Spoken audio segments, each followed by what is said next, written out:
Hi everyone, Kelt here again, bringing you my thoughts on the British royal family and following on from my earlier video today about the two senior royals having surgery. This time I'll be talking about Prince William putting his foot down. Apparently, Prince William is not allowing any flowers nor gifts for Catherine from Harry and Meghan. As far as I understand, hospitals nowadays discourage flowers anyway as a potential health risk. But the reason being given is that William does not want Meghan to get the publicity for sending Catherine flowers when she couldn't even be bothered to send her own father flowers when he was ill. I totally get that, but I think there is more to it than that.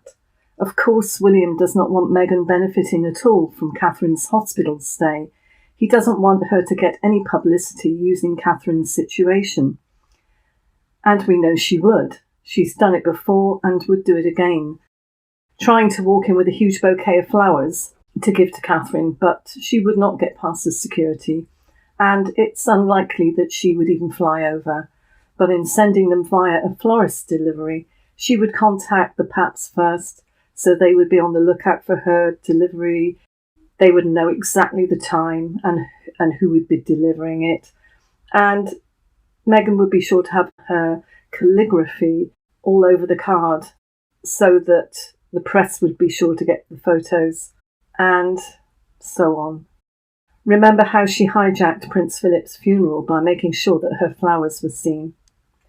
No, I think there's more to it than that, and I think that William is being extra careful, not just because of Meghan exploiting the situation, but because he does not trust her. Princess Charlotte's flowers, that were either in her bouquet or her headdress, contained lilies to which Charlotte was allergic, and it was said that it made her quite ill, and that, along with Meghan's bad treatment of Charlotte, was why William and Catherine kept her away from Meghan after the ceremony.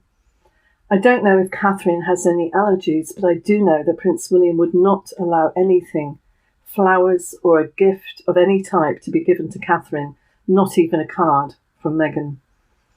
After the things that Meghan has implied regarding, in her words, being one plane crash away from the throne, I think it's a given that nothing will be given to Catherine, no gifts or flowers or cards from anyone unless they've been thoroughly screened. I would think also that her food would be checked by her security. So while I think it's about the publicity Meghan craves, I think it could also be for slightly more serious and potentially sinister reasons. I mean, Meghan kicked it off by giving Catherine a knife as a Christmas present, and it went downhill from there. So good on Prince William for being firm in this.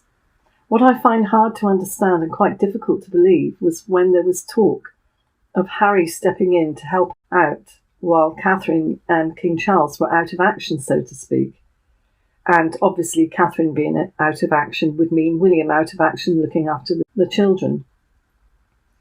Piers Morgan, who does like to stir things up, had asked, where does this leave us if King Charles is unconscious and William is looking after his kids? Fair enough question. Do we start heading down the list of people, he says, if there is some duty the monarch has to perform? He says that we're in a kind of uncharted territory. Well, there are councillors of state which can be called upon when this happens.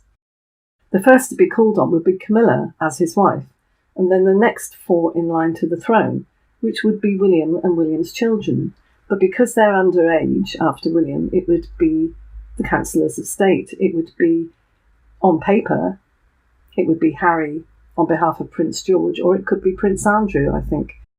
Prince Andrew actually would be very welcome in that role. I can't believe I'm saying this. After all that's gone on with Prince Andrew, I can't believe that he would be the preferable choice to stand in as opposed to Harry. But it is a big but.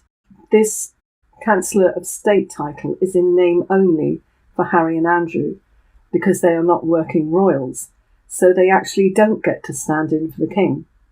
So let's hope they know this.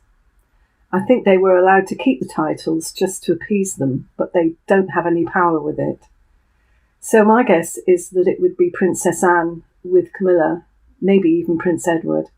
But this is all speculation, because Prince William is still okay.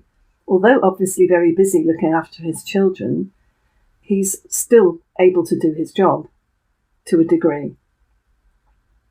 And I'm sure if there was an emergency, a royal emergency of some sort, that William would be able to step up to the plate. But this has brought to the public's attention just how fragile the royal situation is. Or it's exactly what they want the public to think. Let me have your thoughts on this, and I'll see you in the next one. Thanks for watching. Bye.